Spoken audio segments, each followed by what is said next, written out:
Hi, good afternoon, and welcome to Career Mobility with James Mcilvena in October 2025. Good afternoon, James. How are you?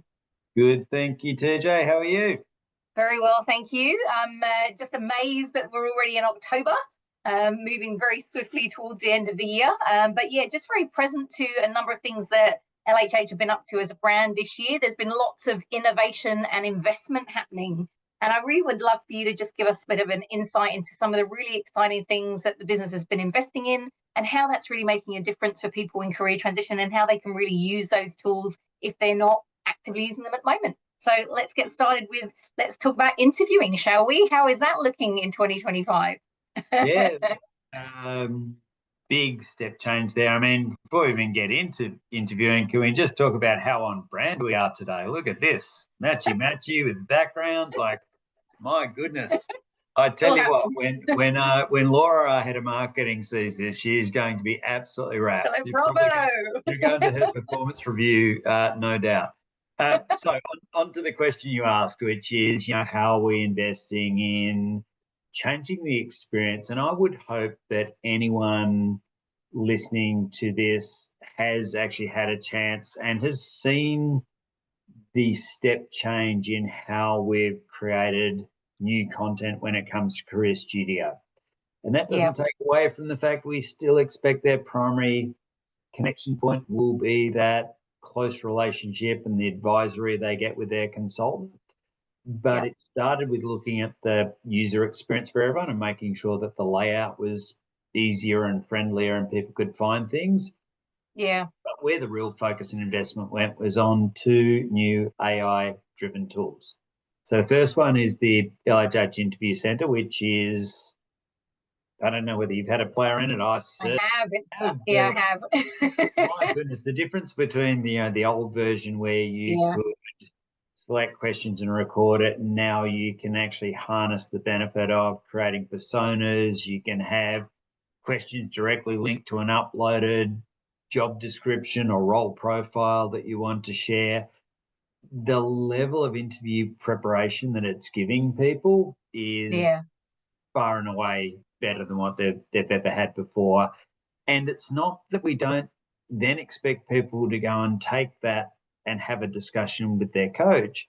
It's like most applications of AI where it gives you more and richer data to discuss with your coach. So the AI will give you the takeaways and give you the observations to Mm. then go and talk through with your coach or to address yourself. But really, what it does is it drives a deeper level of richer conversation faster because of the data analysis you're getting. Whereas previously it was you could watch a recording or your coach could watch a recording, then you'd have the discussion. The other one, which is much newer, and that's the ability to actually use uh, it's effectively it's more than just a CV tool, but it's actually a branding tool where it's the ability to actually look at utilizing AI to adapt and adjust, much the way people might already be doing through some of the larger language model programs, whether that's Yeah. ChatGPT or a Claude, but in a safer environment within the portal. So the ability to customize cover letters for roles, CV for roles, it really then, given the efficiency of being able to do that, there really isn't any longer a reason why you wouldn't be customizing your application documents specific to a role. And Yeah. that's more important now than ever because you've got, similarly, on the other end, you've got applicant tracking systems that if you're not doing that level of customization, you're probably not getting through the screening process. So, in a way, it's almost, and this is part of the discussion we're now evolving and moving to, which is, you've almost got AI creating the content for documents that's submitted, which are being assessed by AI on the other end. And really, Yeah. it's all just a different way of trying to get to where the magic happens, which is when the human talks to the human. and So hopefully, true. and hopefully when the human talks to the human, they're so much better prepared because they've Yeah. use tools like the aforementioned interview center. So they really Yeah. sort of maximize the content of that human to human discussion. Yeah, the great thing about them as well, I would say, is that they're very intuitive to use, both of them actually, which is great. So there's not a massive learning curve in terms of actually getting to grips with this particular, technology. And there's some really great resources as well to support in the actual Career Studio, itself, to sort of give context and ideas around how to sort of get the best out of it. So yeah, highly recommend. It's kind of an interesting one, that thing of like, get to the human. I've posted something today about networking, and I think that is it. It's just that, how do you get to the people in real life? Now you have to utilize these things. But again, Interview Center is all about, once I'm in front of that person, speaking to that individual, how do I have the most powerful conversation? And given this is the context of the organization, the role, the opportunity, what types of questions am I likely to face, so that I can actually just be really confident and kind of relaxed, really, when I have the actual real conversation. So it's very exciting. Yeah, and to the point you just raised, it's flexible enough. You can practice and get feedback on a networking discussion. It doesn't have to be an interview. Yeah, true. You can practice and get feedback on, for those that need to give a presentation as part of a selection process. So if you're asked to give a presentation on how you'd approach the first 90 days in the role, which is a bit of a standard one, or you're asked to give a presentation based on a case study that you've been provided and you need to prepare and deliver a case study presentation, the tool can equally be used for networking and presentations as it can for interviews. Yeah, which is fantastic. And definitely looking at the feedback that there is in the market at the moment, the recruitment process at times can be quite long, and there can be many parts to it. So being prepared for all of those parts, very important. Now, I know there's also something really exciting also coming into 2026, James, and I think we can talk about it today, can't we? Yeah, look, one of the other things that you mentioned, there's been a real turn the corner as we start getting September, October, and just as an aside, which has absolutely nothing to do with job search for our candidates, but I still cannot believe I'm walking into supermarkets and I'm seeing Christmas decorations. Well, I haven't even packed up the Halloween stuff yet, but I digress. The reason, when you start getting into the September and now October, that a lot of this discussion leading towards happen in September, which is, what are we developing for our candidates next year, which is an extension of what we've done this year. And one of the big next steps for us is to look at, how do people benchmark where they're at today and where do they best put their time when it comes to becoming more employable. So it's looking at benchmarking around, if you were to benchmark the frequency of your networking, or how you network, or the quality of networking interactions, how does that stack up against the 500,000 people every year that we support globally? And so can you get a benchmark to start thinking, all right, you know what, I'm using the relevant tools, the documents I'm presenting are equal to, if not best in class compared to others.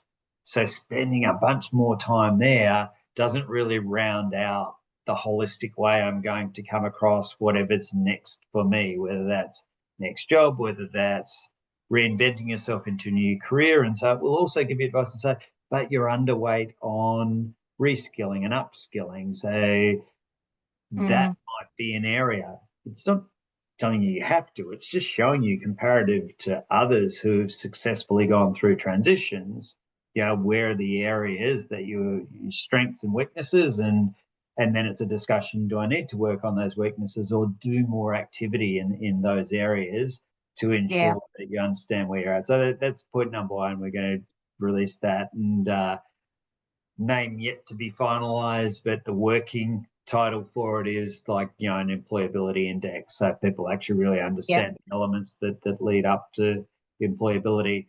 And then the second component is just to continue to work on our job matching. It's something very close to your heart and your roles connected, TJ, but how do we just continue to evolve in in a world that is increasingly looking at high application volumes and automated applications. How do we maximize our ability to bring the broadest possible coverage, but then to refine so it feels like it's individualized for the person? So looking broad, but then filtering narrow and using tools to be able to do that so that the individual feels like they really do have good coverage of what's available and then what's relevant. Yeah, absolutely. Working across APAC as I do as well, the nuances of the different countries, much less, just, Australia, New Zealand, etc. There's so much difference, and then obviously into, global as well. Making sure that we can be as specific as possible, obviously, is what we want to do. And it's definitely the commitment and the reason why coaching's so important. And yeah, I think these types of tools as well really start to help people to get access to information quickly and really kind of do, I always call it the critical thinking around what's right for them. Again, I think, it's interesting when we think about the employability index and sort of that, well, how am I sort of traveling compared to others? I think sometimes it's good also to know how can I differentiate myself compared to others potentially that are following a similar path. So yeah, they can be used in all of those different ways. Fantastic. So I know also that you were at a CEDAR event last week. So what came up there, James? What sort of discussions were you having there with other leaders? Yeah, it was really about how important it is for people to either reinvent themselves to keep pace with AI adoption, or at the very least have a point of view on it. And I'll share in just a second sort of three, without going into any detailed specifics, but I'll share the three main themes that came from the combined discussion of a range of leaders from various industries, in the room. But before I get to those, three key themes, we were really talking about the fact that it starts with beginning somewhere. And what we talked about at the start of the call, even if it is just, we might have people who are listening to this who say, hey, I'm already significantly advanced, and I have an understanding and a capability to code up my own agents, to use effectively prompts, to use a multitude of different models, and you might have others saying, where do I even start? I haven't done anything to begin. And even some of those tools that we just mentioned at the start of the call, even the ability to have a point of view and say, hey, you know what, I'm on a journey. I'm starting to pick up more and more knowledge, and that's part of my upskilling journey. But as a start, I used like AI and was able to feed prompts and get more detailed feedback, even in preparing for today's interview or even in preparing for today's networking discussion. So just the ability to have, just not ignore it, as though you don't have a point of view to share. So to the three key themes that came out of the seed luncheon, the first one was that, was talking about exactly that point, adoption, and where people thought adoption was at and where they would like it to be, and what elements, when it came to the humans involved, needed to be present in order for people to be able to maximize the benefit. And so the first one was to create a culture where curiosity was rewarded and encouraged and celebrated, and not feared. And I don't mean feared as in most people consider fear when they have a discussion about AI adoption, which is the computers are here to take my job. The fear that was discussed was there's a separate level where people are almost trying to downplay or hide the amount of efficiency they've been able to uncover or unlock for fear that they will get a secondary job or more work to fill up the space. And for a lot of individuals, that efficiency is actually just making either their current workload manageable, or it's actually allowing them to finally put time into delighting customers rather than feeling rushed with every interaction. So, how do you create the ability to be curious, Yeah. play around, and then how do you share with pride what you've uncovered and ensure that any efficiencies are celebrated? The second component was around creating an environment that people feel is completely safe. And so Yeah. there's a lot of discussion around which tools are made available for people, what potential risks are, particularly any privacy concerns if we're talking about models that are not completely closed off and closed loop. And so Yeah. how is there an opportunity to create an environment where people feel safe as though they can't do the wrong thing, and finding that balance? So if we get the curiosity and the safety bit right, then really the two major concerns around should I be doing something here or should I not are addressed for individuals. Yeah. And the final point was actually around it.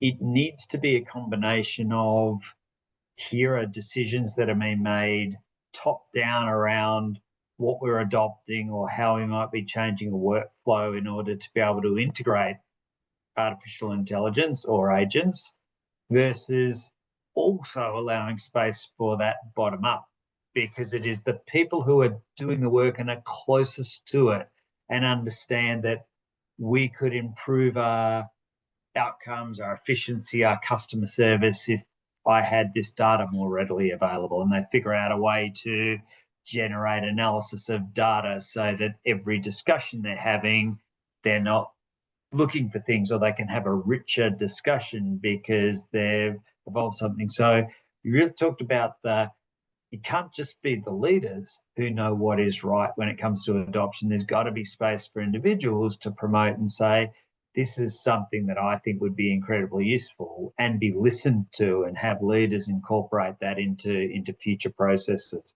And that's where you're going to get, with those three elements, maximum adoption, and then this real cultural shift around the fact that it's encouraged, it's celebrated, it's beneficial, and we don't want to get left behind.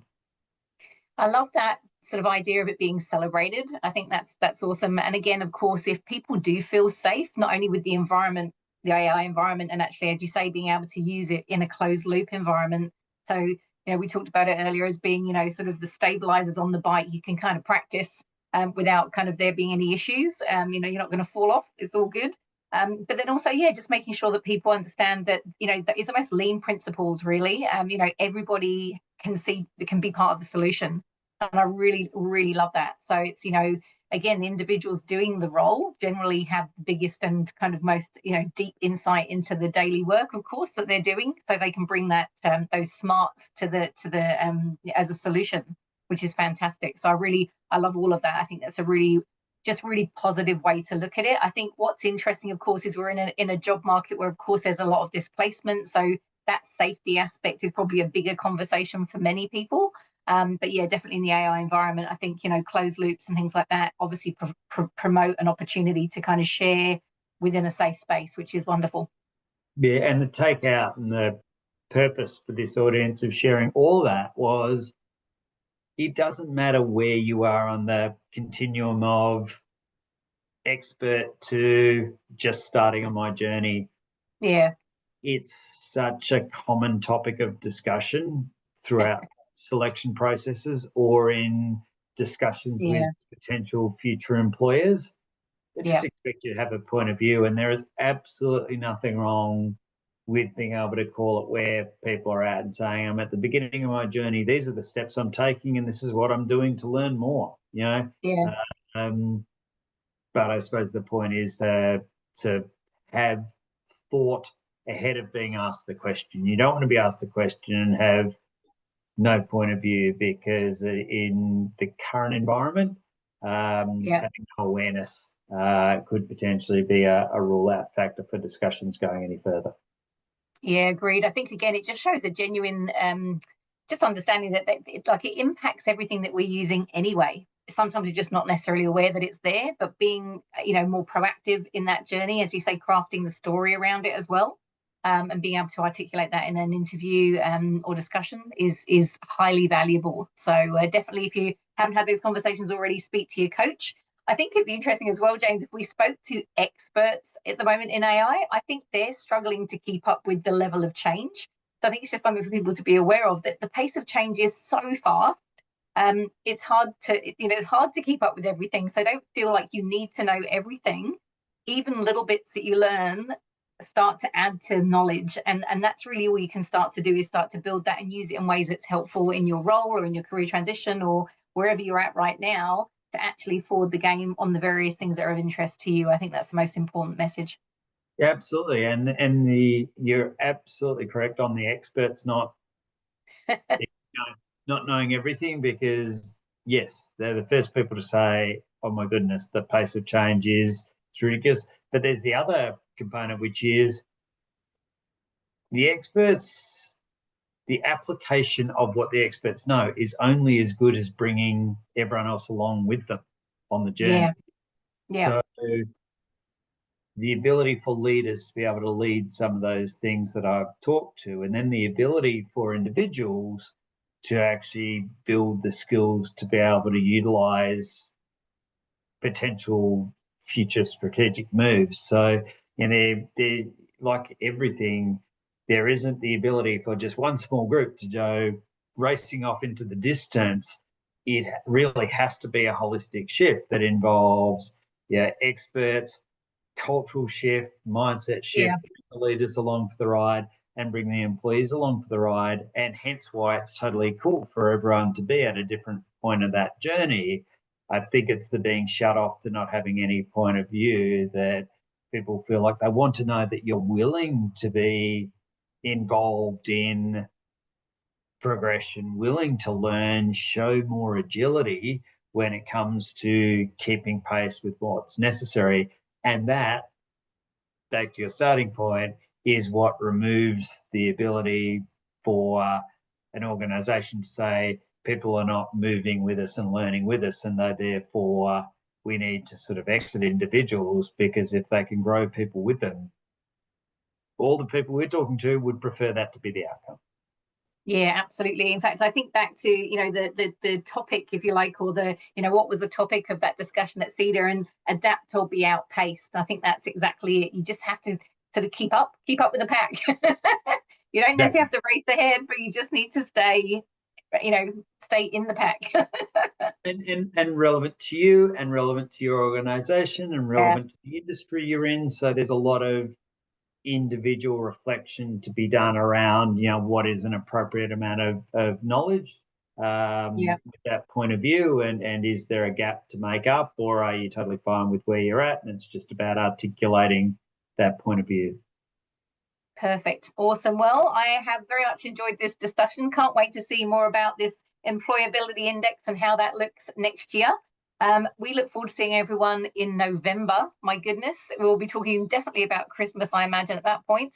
But yeah, have a fabulous rest of your month. And I know tomorrow, just as before we close off, the career reinvention webinar is happening. So actually, we'd love to just to hear a little bit about that before we close. Just what are you going to be discussing there, James? Yeah, some of the themes we've just covered. So talking about, in particular, the importance to individuals about what impact it's making on organizations, what organizations are considering, how they're looking to support their leaders. And I'm actually being joined by an expert in this space from Akotis Tech Academy. And so Anatoly is going to chat with me about some of how they're assessing the gaps in where skills are now, and how they develop future skills in the webinar tomorrow. So for those that are actually looking to generate more information on the current skill, upskilling, and how it's being thought of both from a individual and from an organizational standpoint, could be really useful content. Wonderful. Well, I will be adding that to the notes. So yeah, you'll see the link in there. All right. Have a wonderful afternoon, and thanks so much for those really interesting points. Can't wait to hear more. Wonderful. Thanks, TJ. Cheers. Have a great afternoon. Bye.